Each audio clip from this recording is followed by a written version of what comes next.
Inside the residence of Duke Aspic, the butler lifts the lid from the dish, revealing a fish, and courteously thanks the lady for her patience. Every attendant and the maid begin to shake as her expression twitches, and without any warning she hurls the plate directly at his face, causing everyone to flinch. She snaps that she wants meat and commands him to prepare it immediately. The butler forces a smile as sauce slides down his face and answers that they have fresh boar fillet today, politely asking how she prefers it cooked. She exhales sharply and asks how long he has worked here. He calmly replies that he has served her for just over 30 years. She smiles and says that in that case he should already know that today is an important day since she will receive saint training, so he should cook it exactly how she likes. He responds that he will inform the chef to prepare it accordingly. But then she looks up, wearing an eerie smile, and he instantly stiffens in fear and drops to his knees, apologizing and saying he believed it would be improper for her to eat raw food before training. While kneeling, she places her foot on his head and presses it down with a smile, saying that such behavior deserves punishment. She snaps her fingers and the guards step forward. The butler pleads for mercy as they seize him, crying for help, but the attendants and the maid can only stand frozen, terror written across their faces. One guard hands the lady a rod. She glances toward the attendants and orders one of them to take the food to the punishment chamber, adding that she enjoys her meat soaked in blood. He replies that he understands. It is known that she is the sole daughter of the noble Aspic family. She was raised with a refined education from childhood, yet due to her excessively indulgent upbringing, she has become a monstrous villainess despite being a saint. Meanwhile,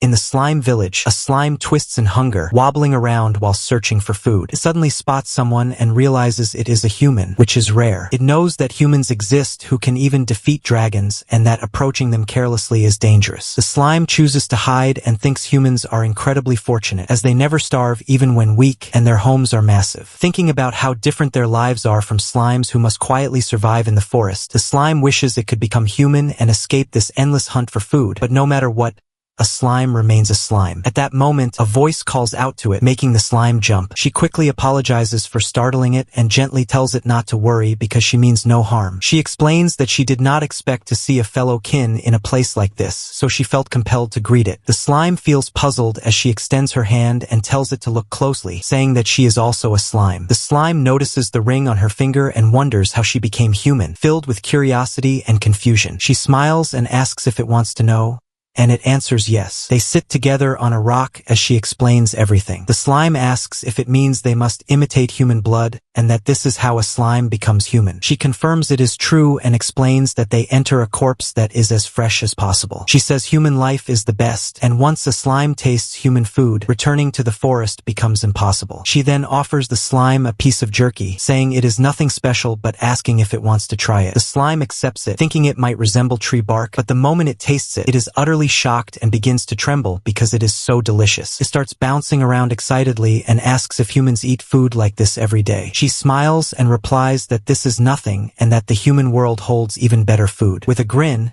she introduces herself as Loomer and says that if the slime is interested, they will meet again in the human world someday. She then leaves, while the slime stays behind, still thinking about the jerky it tasted and how unbelievably good it was. Night has already fallen, but the slime continues thinking about what happened earlier, realizing that slimes can become humans too. It decides to search for a corpse and turns around, noticing the body of a guard nearby. It moves closer, only to discover that it is nothing more than a skeleton. It starts wandering around, checking everywhere it can, but quickly realizes how difficult it is to locate a truly fresh body. Suddenly, it hears someone mutter that it might be time to find somewhere to sleep. The slime freezes, questioning what it just heard, when a rock suddenly flies toward it, sending it into panic mode. It hurriedly darts away and hides behind a tree, carefully peeking out before inching forward again. Soon enough, it finds a girl lying on the ground. The slime notices her elegant clothing, the shining gem she carries, and her smooth, neatly kept hair, realizing this must be what Loomer referred to as a noble. It wonders why someone like her would collapse in a place like this. It finds it odd that she is not moving and detects a faint scent of poison. There is no heartbeat and no breathing, yet her body is still slightly warm, and the slime realizes it has finally found a fresh corpse. It becomes ecstatic, knowing this means it can become human. First, it decides it must remove the poison from her body. The poison is far stronger than expected, making it realize that humans truly stand no chance against such substances. It does everything it can, but being a slime, it cannot fully eliminate it, so it forces the poison out through her mouth. After that, it remembers the next step is the heart. Unlike slimes,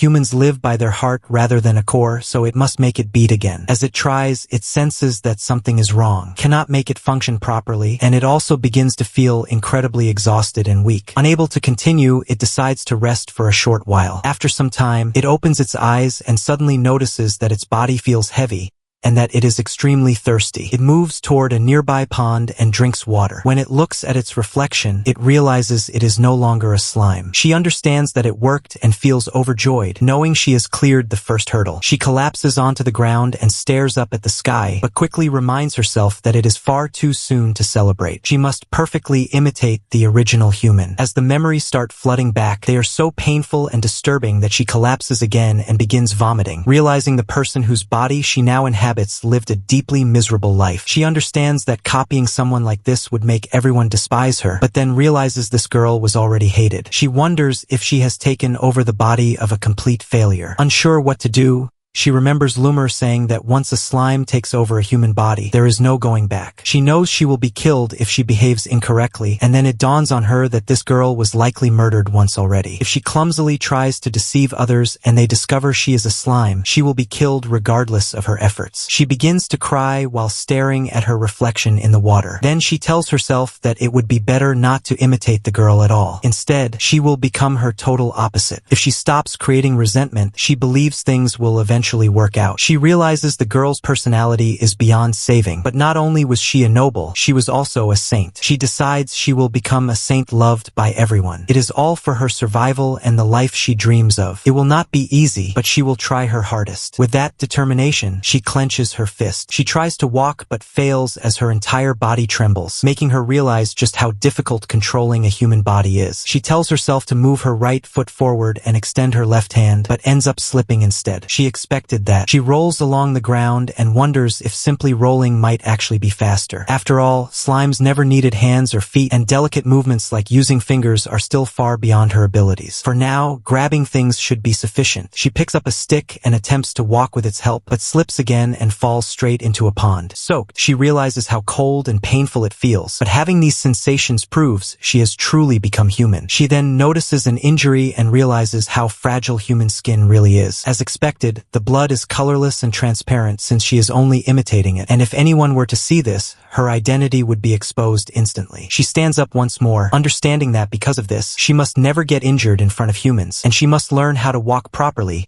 so she does not appear unnatural when she finally meets them. She continues drilling herself on how to walk, and after some time, she releases a long breath. The scenery viewed through human eyes is unbelievably beautiful. As a slime, she could only perceive the movement of magicules, but now she can observe the world in full detail. The air brushing against her skin feels oddly nice. It is night, and as she glances around, she notices the scent of darkness and the stars glowing clearly overhead. She feels genuinely grateful that she managed to become human. She keeps moving forward until she reaches a town and realizes she has finally made it. She steps inside and looks around at all the humans, noticing just how many of them exist. When she turns, she spots two guards and immediately hides. She recognizes them as the guards who killed the noble girl. Her heart pounds as she thinks that if those men notice her, she is finished. After some time, she steps out again and reminds herself that she is human now. She notices a woman with a small child and watches their expressions, thinking that humans seem pleased when their heads are patted. The child suddenly notices her and tells his mother that she is a pretty lady. The woman looks at her and turns completely stiff, unable to behave normally. She calls out to her as Lady Jelly. The woman hastily lifts her child and runs away. When people hear her being called Lady Jelly, their attention turns toward her. Once they notice her,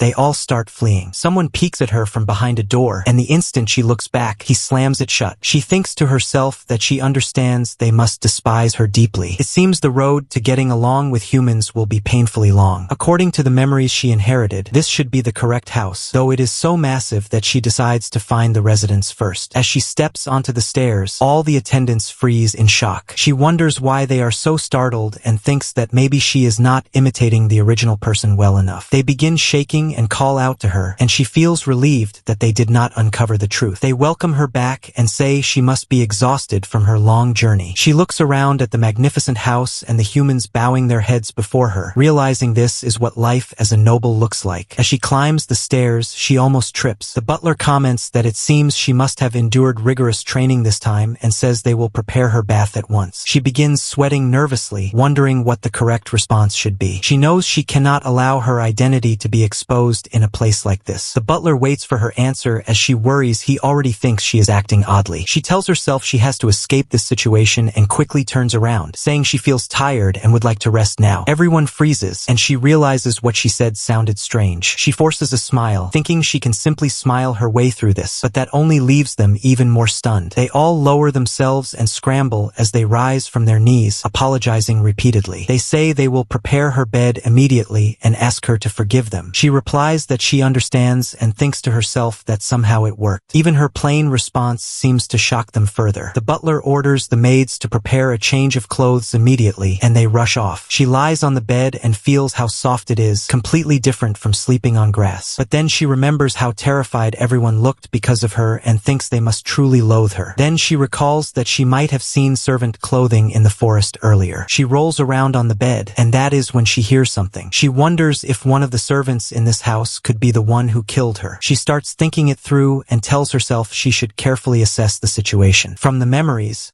she realizes the girl was a saint traveling to the mountains for training. Somewhere along the way, someone poisoned her and pushed her off a cliff. The culprit must be one of the servants in this house. Though she cannot recall his face, she does remember his clothing. Sitting on the bed, she wonders why she cannot remember the killer's face at all. There are too many problems, and she grips the pillow tightly. She wonders if she can truly become a saint loved by everyone. Still, she closes her eyes, thinking that she finally made it this far, and decides she will sleep, at least for tonight. Morning comes, and birds chirp outside the window as a maid knocks on her door and announces that the meal preparations are complete. She slowly rises from the bed, still half asleep, and walks toward the mirror. The instant she sees her reflection, she lets out a scream. The maid panics and rushes inside, asking if everything is alright. She keeps staring at herself in the mirror, then realizes it is real. She has truly become human. She turns to the maid, forces a smile, and reassures her that she is fine, politely thanking her for checking. This only leaves the maid even more confused, wondering if she heard that correctly. Shaking slightly, the maid asks whether she would like a meat or fish dish today. She replies that she wants meat. Soon, the cook prepares the meal as she sits at the table. Everyone around her wears tense expressions. The cook trembles as he places the plate down and thanks her for waiting. She stares at the meat, begins to drool, and her eyes gleam as she realizes the food has finally arrived. She smells it and then quickly reminds herself that she cannot do anything that might expose her identity. She picks up the fork and knife, thanks them for the meal, and takes a bite. As her body starts shaking from how amazing it tastes, she realizes she did it again. Everyone freezes at her reaction. She forces a smile, telling herself it just tastes too good to control, and that the flavor becomes even richer when mixed with the sauce. After finishing everything, she asks the cook if he has a moment. He jumps in fear, clearly rattled, but she keeps smiling. She softly says the word divine, which shocks him even more. In his mind, memories flood back. He has seen countless servants ruined by her cruel discipline, and recently it had grown far worse. Even the butler who served her for over 30 years is now beyond saving. The servants had even given her the title heinous villainous because she smiled while punishing them. The cook begins to shake, wondering where he went wrong. He prepared the meat exactly how she prefers, and he cannot leave his wife and son behind. Suddenly,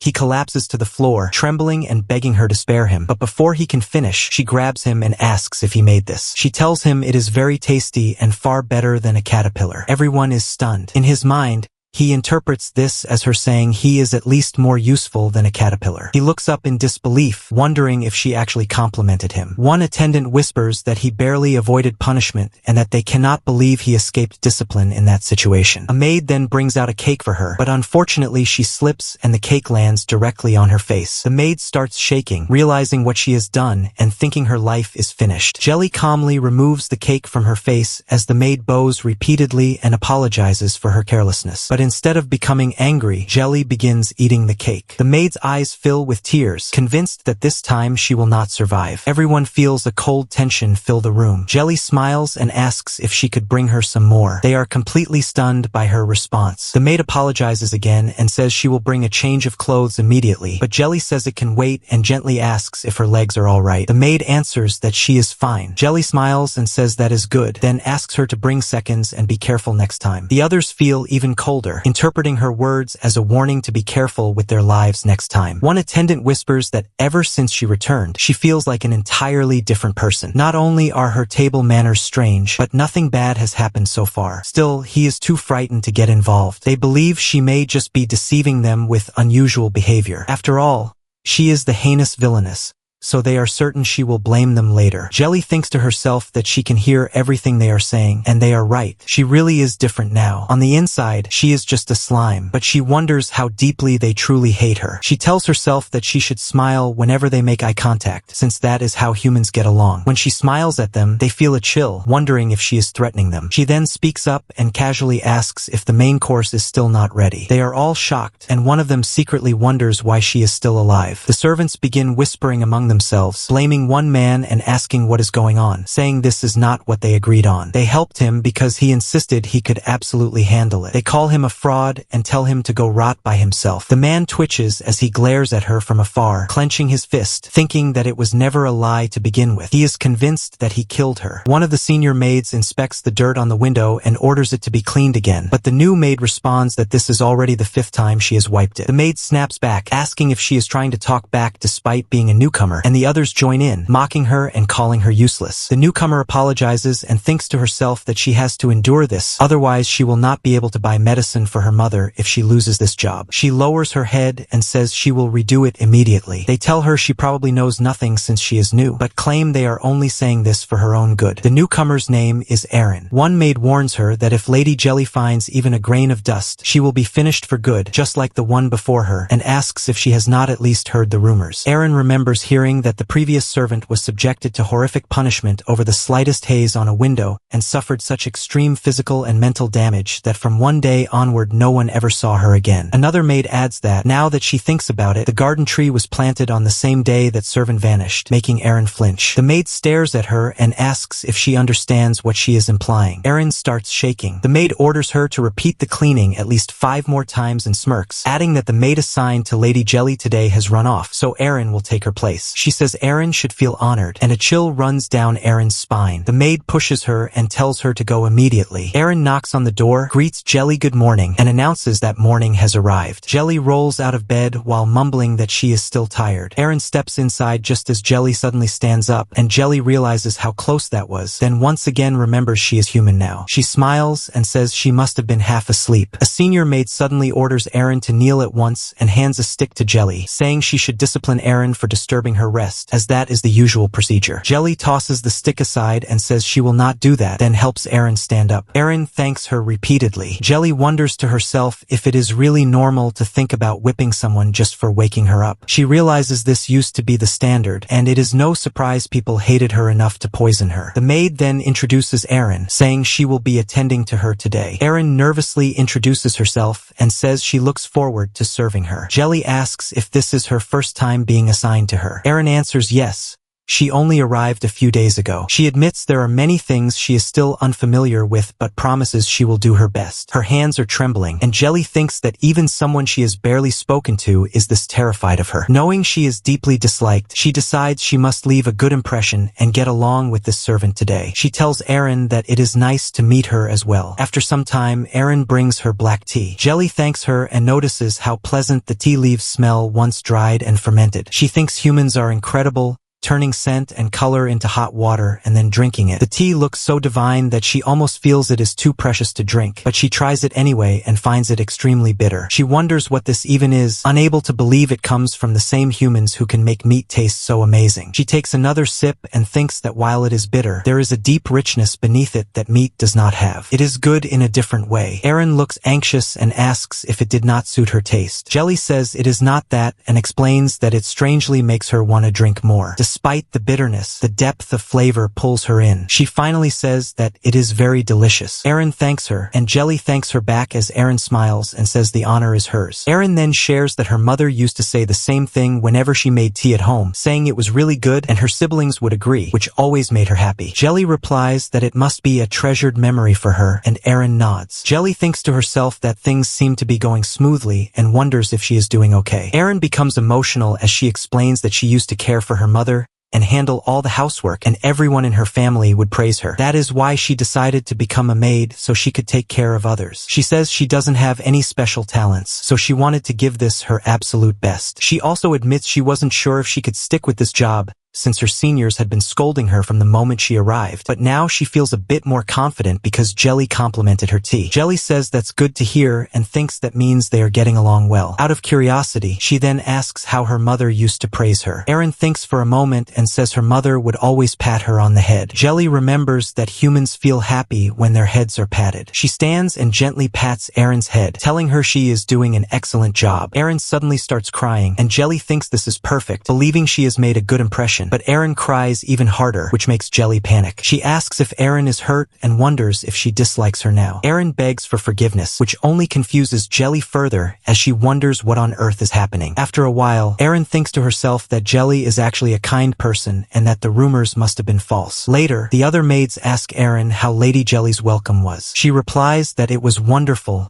leaving them speechless. She even says she would like to serve by her side forever if she could. One maid tells her she can repeat the act tomorrow if she enjoyed it that much and says they'll see how long this act lasts. Aaron beams and asks if she really means it, thanking her repeatedly. The other maids are bewildered, wondering how, even after being thrown toward that heinous villainess, she is still saying thank you, and they begin to think she might be an extraordinary girl. Meanwhile, Jelly rolls around on her bed, wondering where she went wrong. She is convinced that Aaron must hate her now and thinks to herself that getting along with people is ridiculously hard. The cook thanks her for waiting and presents a juicy steak with 3 thick layers of meat, explaining that it fully showcases the flavor of the finest cut, along with all his dedication. She is already drooling as he proudly mentions that he even decorated the top with the ducal crest. She eats with delight, and after a while, Aaron gently wipes her mouth with a cloth. The maids shiver, certain that if anyone else did that for the lady, they would be smacked. But instead, Jelly thanks Aaron and calls her considerate. The maids are completely stunned and start thinking that maybe she really is an exceptional maid. They also notice that even the cook, who prepared such a lavish dish, isn't being scolded and seems to have gained full confidence. They watch the way Jelly gazes at the meat like a girl in love, and it makes sense why the cook looks so proud. One attendant quietly wonders if she is really Lady Jelly, since it has been about a week since her return from training, and she has acted like this the entire time. But they remind each other not to be fooled and wonder if they've already forgotten. Suddenly, Jelly drops her fork by accident, and an attendant quickly snatches it before it hits the floor, saying he will fetch another one immediately. She asks why another one is needed, which makes him twitch, and she tells him to hand her the fallen fork. He looks puzzled as she calmly says it seems the fork was simply too heavy for her. She tells him to hold out his hand, and when he does, she grabs it and shoves the fork into his palm, making him yelp as his hand shakes. She smiles and says she knew it was just too heavy. He stammers that he will fetch a lighter fork immediately as his hand turns bloody and he begins trembling, but she steps on his hand and asks if it was only the fork that was heavy. She then grabs a knife and says it seems some punishment is required. The attendants are horrified and try to stop her, but she turns and coldly asks if they think so highly of themselves that they can interfere with her actions. They beg her forgiveness, saying he will truly die if she uses the knife. She goes blank for a moment before asking if they really thought she would make such a mistake, because if she killed him she would not be able to hear his screams, so how could she possibly enjoy it? They realize she really is a devil who does not view humans as humans. In truth, they know that unless her entire heart and soul are replaced, there is no chance she will ever reform. One of them thinks that is correct and that he can try again if he fails. He no longer has time to worry about appearances. He takes out a bracelet and looks at the girl, thinking that he must act even at his limit, and if she can be saved, he will do anything. He glares at her, convinced that even this farce is part of her revenge, telling her to laugh while she can because he has nowhere to run and his mind is set that he must defeat the devil with no other choice. After a while, Jelly is in her room with the maid Irene, Irene, who mentions that everyone made a fuss when she left to work away from home. Irene then realizes she has been talking about herself too much, but Jelly smiles and tells her it's fine and to keep going. Jelly thinks about how she should apologize to Irene for getting on her bad side, yet for some reason Irene sticks by her more than the others. She thinks humans are complicated but is just happy Irene does not dislike her. Irene then wishes Jelly good night and leaves the room. Jelly looks out the window and stares at her reflection, making silly faces as she tells herself she is finally getting used to this body. She thinks humans are far too complex and even a simple draft feels painfully cold. She starts shivering and closes the window but ends up hurting herself, then notices she feels dizzy. She looks at the cut and sees it is still slow to heal. She tells her little slimes to guard the door and window, glancing at the slimes on her hands and wondering why her thoughts aren't getting through properly. One of them suggests it might be because she has become human, while another complains that it wants to eat meat. She finds it troublesome and tells them again to watch the door and the window, to split up, and to alert her if anything happens. One moves to the door and the other to the window. She thinks that she will know immediately if anyone enters. She spins around happily, thinking that this comfortable life will be hers forever as long as the culprit is caught. She flops onto the bed and hopes nothing happens as she soon drifts off to sleep. At that moment, an attendant walks down the hallway and someone asks if he is still working. He replies yes and says it will be chilly tonight, so he thought he would bring Lady Jelly a blanket. The other attendant praises his dedication and he smiles and thanks him. He stands before the door and slowly opens it before stepping inside. Beneath the blanket he carries, he is hiding a dagger as he quietly approaches her bed. As he looks at her sleeping face, he mutters that only her sleeping expression resembles that of a gentle saint. One of the slimes watches and recognizes him as the butler named Will, if it remembers correctly, and wonders what he is doing here so late. Deciding it's better to wake Jelly, it moves closer to her. Meanwhile, Will gets lost in thought as he stares at her, then suddenly shakes his head and tells himself he has no time to hesitate. He wonders when he became such a coward and urges himself to just do it, to stab her in the heart. Just before he can act, Jelly suddenly opens her eyes, and he is completely shocked, frozen in place and trembling because he cannot believe she woke up. Trying to cover his intentions,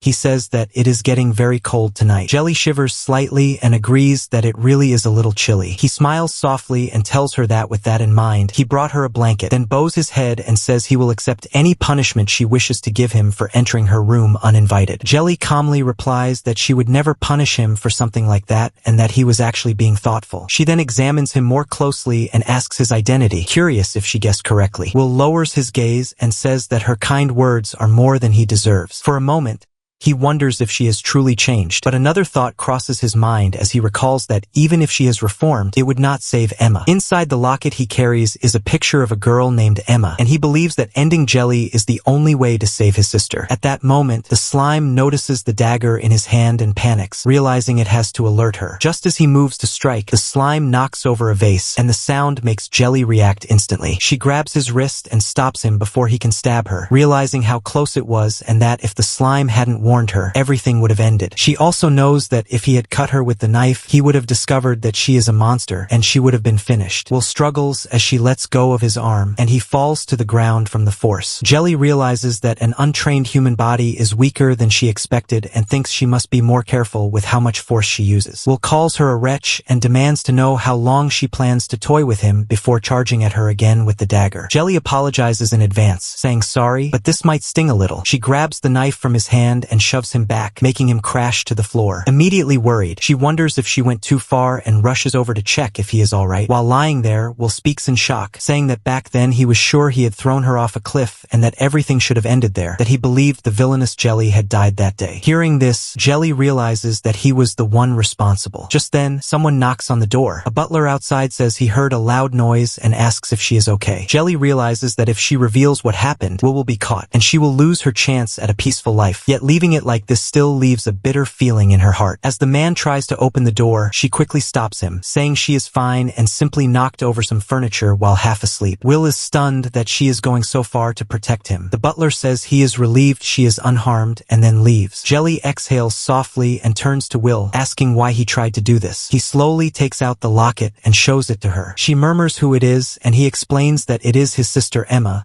the one he mentioned before, and, as expected, she does not remember. He says that he was supposed to save his sister by eliminating her. Jelly listens, visibly shaken, and begins to question what really happened in the past. As they stand among the trees in an isolated area, she glances at him indifferently and asks what kind of conversation he wants to have with her in a place like this. After a brief pause, he apologizes for making such a personal request and explains that he has a sister named Emma who is sick and bedridden. She looks bored and simply asks, "So what?" He bows deeply, stammering that he would do anything to save his sister and that he needs her help. She echoes, "Anything?" He looks at her with unwavering resolve and answers yes. A faint smile appears on her lips as she says that sounds amusing, and she is willing to consider helping him if he can keep her entertained. He then leads her to a spot where an injured and exhausted maid is lying on the ground, barely moving. She looks at the maid with an oddly sincere smile that leaves him stunned. She remarks that the girl can no longer even cry out, speaking as if it is unfortunate, and then instructs him to dispose of her. She reminds him that he promised he would do anything for his sister and says that if he gets rid of this woman, she will cure Emma immediately. He gulps and hesitantly asks what kind of offense the woman committed. She repeats the word offense as if pondering, then casually replies that the window she cleaned stayed foggy, and asks if that isn't reason enough. She leans closer, grinning as she whispers that if she cannot punish the innocent, she can always invent a reason. His whole body trembles as she suddenly appears right beside him and murmurs in his ear that she hates pigs who can't clean properly and canaries that stopped singing. She asks if he thinks he can handle it, and his grip tightens around the blade in his hand before he forces a smile and says he will take care of it. She turns and walks away, saying she will wait in her room and that he should report to her when he is done. The girl lying on the ground, her lips stained with blood, weakly begs him to end her life, and his hand shakes even more. He raises the blade above her as if ready to strike, but at the last moment he twists it and cuts through the ropes binding her wrists. He carefully lifts her into his arms. She looks up at him with fading strength and asks why, but he quickly hushes her, voice low and urgent, telling her to stay still and pretend she is already dead. Later, he holds her blood-stained clothes while she stands before him, wrapped in a cloak, her figure hidden. He tells her he will keep the clothes and that she should flee where no one will find her. She asks where she could possibly go. He tells her he wrote a letter of introduction to a friend in a neighboring country so she can start a new life. He hands her an envelope. She murmurs that he has done far too much for someone like her, worrying that if Jelly finds out, she will surely kill him. He forces a reassuring smile and says not to worry, confident he can outwit Jelly. She holds his hand in gratitude, whispering thank you repeatedly before finally turning and disappearing into the distance. Later, deep in the forest, he carries her blood-stained clothes and begins digging into the soil, the only sound breaking the silence being the shifting dirt. From a distant window, Jelly watches with a quiet, amused smile, eyes fixed on him the entire time. He lowers the stained dress into the hole as though it were the maid's actual body and slowly covers it with dirt, pausing now and then to secretly glance at the window. He makes sure the gossipy head maid sees the scene as he buries the bloody uniform. Word will soon spread that the maid he saved was buried here. Now he can simply report that the task is complete and his sister's illness will be cured. As he knocks and slowly opens the door, she is already standing there, smiling as if she has been waiting the entire time. She says she expected him and asks if it was difficult. He lets out a small smile and says no, it was surprisingly easy. She tilts her head. Was it? He reminds her of what they discussed. She replies that she must keep her word. She takes out a small bottle and holds it between her fingers before handing it to him. She tells him to give it to his sister. She says she will be cured immediately. His eyes fill with relief. His voice trembles as he thanks her, saying that with this holy water, his sister will finally recover. She suddenly freezes and asks when she ever said it was holy water. He looks confused and asks what else it could be. Her smile turns sweeter. She tells him it is poison. If his sister drinks it, she will be freed from the suffering of this world instantly. His body shudders. His face twists in horror. She bursts into laughter, looking up at him, and says that is the expression she wanted to see. She asks if he really thought he could outsmart her. He stands there, completely despairing. She comments that the expression of someone in despair is oddly the most beautiful thing to witness. Back in the present, Jelly jolts when he asks if she remembers now. Sweat beads along her temples. She avoids his gaze, teeth biting into her lower lip. Inside her mind, she curses the villainous past she inherited. She tugs at her mouth in frustration until her puffed cheeks resemble tiny potatoes. Her eyes drop to the locket again. His sister is sick. That fact presses heavily on her chest. She slowly sinks to a seat, expression turning serious. She says she has a favor to request, if he can overlook what just happened. He asks what she wants. She looks at him quietly and asks if he would trust her one more time. He stares at her, utterly stunned. Hoping against hope,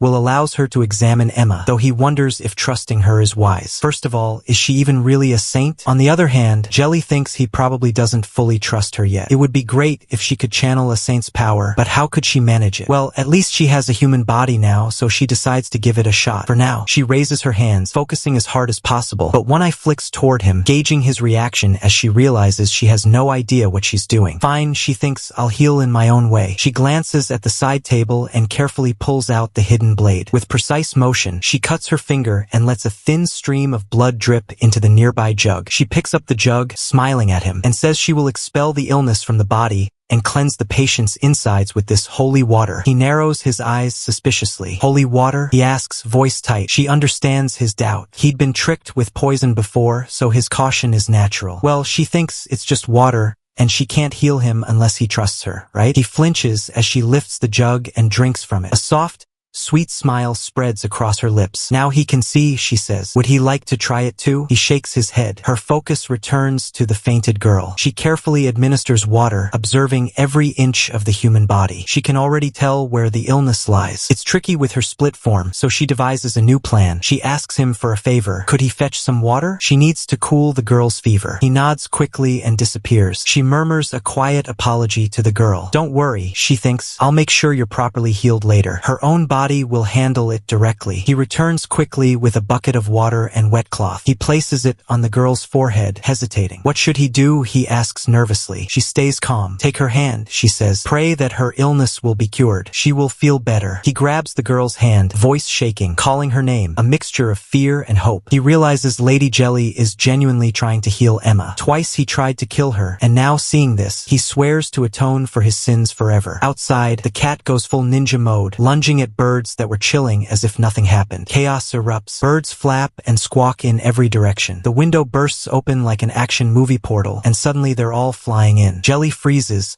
blinking. What the heck? The sudden noise and light snap will out of his thoughts. He frowns. Really? But then his jaw drops. Sunlight hits Jelly, the birds swirling around her as if she's in an anime transformation sequence. She looks like a saint glowing amidst feathered chaos. To complete the scene, Emma slowly opens one eye and calls for her brother. One tear rolls down Will's cheek as he stares at his sister. He suddenly hugs her, quiet sobs of relief escaping. Jelly stands nearby, calm as ever, a tiny bird perched on her head, watching the scene like it's perfectly normal. Emma asks who the girl is. Will straightens and says this is Lady Jelly, a saint he serves, who took time from her schedule to heal his sister. Emma's eyes widen, mouth dropping open, clearly impressed by such an honorable presence. Jelly smiles softly and asks how she feels now. Emma blinks, surprised. It's not hard to breathe, she murmurs. Will starts crying again, sniffling and thanking her over and over. Jelly feels a tiny spark of relief. She managed to fix everything without him realizing she's a monster. Finally, she can enjoy life as a human, well, mostly. Then her thoughts leap to last night. She sent him flying, didn't she? What if he guessed her true identity? Will mentions last night, asking if the power she used to stop him before committing another crime was really a saint's power. Jelly freezes inside, panic bubbling like soda, but forces a quick, bright smile. She says yes, it was a saint's power, and it's a secret. Will she promise not to tell anyone? He admits he already figured it out. Jelly nods and says it's fine, but warns him that if she ever does something weird again, he better stop her. Will looks at her, tears glinting, astonishment plastered on his face. He thinks she truly is a saint. Looking back, all of Lady Jelly's past behavior now seems just plain bizarre. He's certain she must have been demon-possessed before, and now the saint's training purified her. She is her true self. If only he knew the truth, the opposite is closer to reality. Will drops to his knees in front of her and takes her hand, swearing complete devotion. Jelly panics. She had only meant a simple handshake. Humans are ridiculously complicated. Meanwhile, a maid informs a girl sitting under a tree that Jelly has supposedly reformed. The girl slowly closes her book, eyes narrowing suspiciously. She mutters that no saint changes without a reason and steels herself, thinking she, Saint Celestria, must investigate exactly what Jelly is plotting. Jelly couldn't use the saint's power when healing Emma, but now she has a saint's body, so she should be able to. She's been studying it all morning, but it's so complicated she doesn't even know where to start. Her gaze drifts to the picture book, where the saint in the illustration extends only her hand. The maid brings tea and says she thought Jelly could use a small break. Her eyes land on the sandwiches. Erin mentions it's also lunchtime and that she should enjoy the light meal with the tea. Jelly leans closer, eyes wide, and asks what these are. Erin tells her they're sandwiches. Jelly's excitement skyrockets. She realizes salad and meat are layered between thin slices of bread. bread, something she can hold in one hand while reading. She takes a bite, chewing slowly, letting the flavors mingle. She freezes. The taste is astonishing. It feels like she's discovered a tiny slice of heaven. Humans really come up with bizarre but brilliant ideas. As she eats, Erin accidentally splashes some tea on her hand. Jelly immediately asks if she's alright. Erin says it's nothing and she'll remake it, but Jelly is more concerned about the burn. She gently takes Erin's hand and does something to ease the pain. Erin looks surprised as the pain seems to fade. She appreciates it, thinking this must be a miracle of Jelly's power as a saint. Jelly quietly tells her she's far too kind. At that moment, Will knocks and enters. Jelly greets him quickly and asks about his sister. Will says she's fully recovered and practicing walking slowly, adding that it's all thanks to her saintly power. Jelly internally thinks, or more accurately, her slime power. She shakes her head and tells him it's nothing to worry about and that it's really her fault if he dwells on it. Will looks at Erin and asks what happened. Erin explains her hand got a little burned and Lady Jelly healed it with her power. Will blinks in disbelief. Did she really use her power? He glances at Jelly's hands, frowning, thinking it's just his imagination. He tells her she hasn't shown her true power yet. Erin's eyebrows shoot up like fireworks, ready to explode. Jelly panics, sweat beading her temples. Erin insists it felt healed. Will tilts his head, unimpressed, reminding her she only said it felt healed, not that it actually was. Jelly thinks she's almost there, almost ready to use the power, but she might have gotten the wrong idea. Even Will treats the saint's power like common knowledge. That she doesn't know about it makes her seem suspicious. There and then,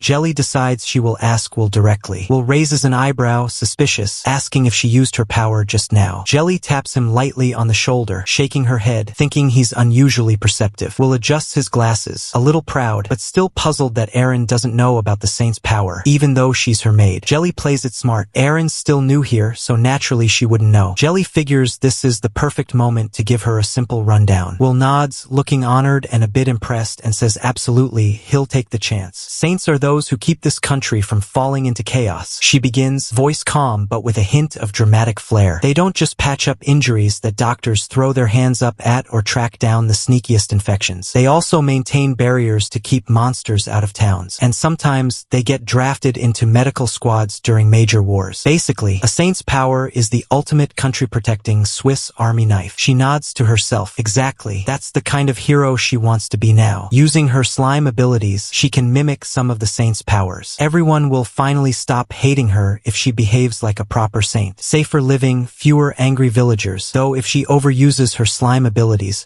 her true identity might spill. Crowds are risky. She just has to learn to wield saintly powers carefully. Curing Emma went smoothly, but there's no guarantee someone won't notice next time. And she can't predict who might try to kill her at any moment. Will tells Erin to head to the doctor's office, and she scurries off like a cat avoiding a bath. Jelly thinks for a second. He mentioned Emma would be saved if he completed the request, but would he even tell her who the client was? He jolts, then says, frankly, it's a man in a black hole. That's all I know. Jelly raises an eyebrow. Why trust a man in a black hole? He replies, I lost my composure watching Emma get weaker day by day, and he revived a tiny dead bird right in front of me. That was the tipping point. I trusted him without thinking. Jelly lets out a quiet sigh, thinking that previous Jelly had far more enemies than she imagined. Is there anyone she can even talk to about this mess? Suddenly Will says, oh, right. He hands her a letter. This is for you. She wonders who sent it. Saint Celestria, he answers. Of course, she remembers that child. She opens the letter and reads aloud. It's an invitation to a tea party. Will looks flabbergasted. A tea party hosted by Lady Celestria? Jelly grins,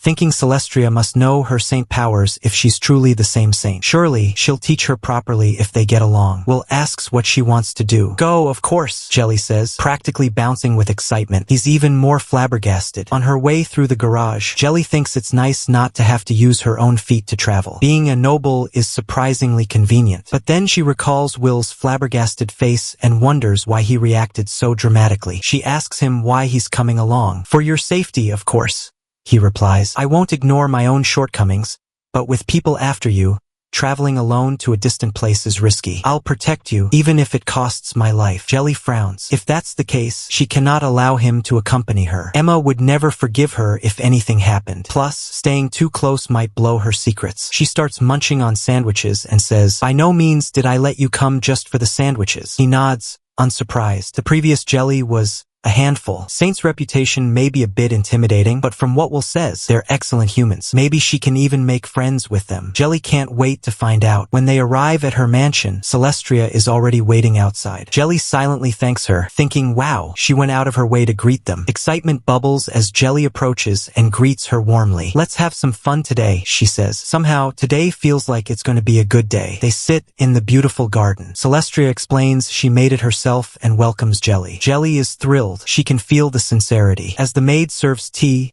Jelly glances at it and the lunch, thinking this is a truly thoughtful welcome. What a lovely baked good, she remarks. Celestria narrows her eyes. The maid, shaking slightly, says she appreciates Jelly's kind words and mentions that today they have an apple pie. Jelly realizes her reaction just revealed that she knows about the previous Jelly. Celestria then says, don't hesitate, dig in. Jelly notices that compared to the nervous maid, Celestria exudes confidence. It's as if she's signaling we're equals, and equals equals friends. Excitement surges. Jelly grabs the apple pie, nearly drooling at the fragrant smell. So sinful, she imagines how delicious it must taste. She glances at the fountain in the courtyard, marveling at humans' creativity. But then she freezes under Celestria's intense gaze. Jelly reminds herself that her true identity could slip if she messes up. She forces a smile. This is really delicious, she says. Celestria sips tea but never breaks eye contact. Suddenly, she sharply calls Jelly's name. Stop this terrible acting. Why aren't you showing your true self? Jelly panics, stammering, what do you mean? Celestria crosses her arms, skeptical. Your actions are completely different from before. What in the world are you up to? Jelly breathes a quiet sigh of relief. She's talking about her mannerisms, not her true identity. Thanks to the Saint's training, she's managed to keep her cover. Even though she wants to befriend Celestria, it's clear things won't be easy. Celestria leans forward, curiosity written all over her face. I heard you cured an illness using the Saint's power. Is that true? Hard to believe. Jelly asks, are you talking about Emma? Celestria doesn't believe it. Fabricating a story that will be exposed immediately is pointless. Jelly faintly smiles at Will, noting that since he's her precious butler's brother, he probably already saw the miracle. Celestria turns sharply to him. Is that true? He meets her gaze steadily. Yes, her fists clench. A mix of disbelief and anger floods her expression. She can't believe it. Jelly, the same girl who once laughed scornfully no matter how many times Celestria told her to act like a saint, has reformed because of the Saint's training? Even if that's true, what kind of training could twist her that much? Celestria leans in, pressing Jelly for details. Does anything unusual happen during the Saint's training? She asks, voice sharp. Jelly replies matter-of-factly, a wonderful goddess shares all sorts of teachings with me. Thinking of the slime as the goddess, Celestria flinches and snaps. I don't want to hear that. Jelly has a revelation. The sharpness in her voice makes Jelly recoil just slightly. I think so, Jelly says hesitantly. The training reforms past deeds and encourages service to humans. Celestria narrows her eyes, barely restraining her fury. Does the goddess give you those words directly? Jelly recoils again, confused. Did she say something wrong? Celestria adds quickly, voice calmer but still firm. A revelation marks the bearer to guide all saints and endure tremendous trials, consecrated by the goddess as a beacon for the people. Panic spreads across Jelly's face. She realizes she can't back out now. Celestria wobbles slightly in her seat, dazed. I need a moment, she mutters, stepping out. Then softer,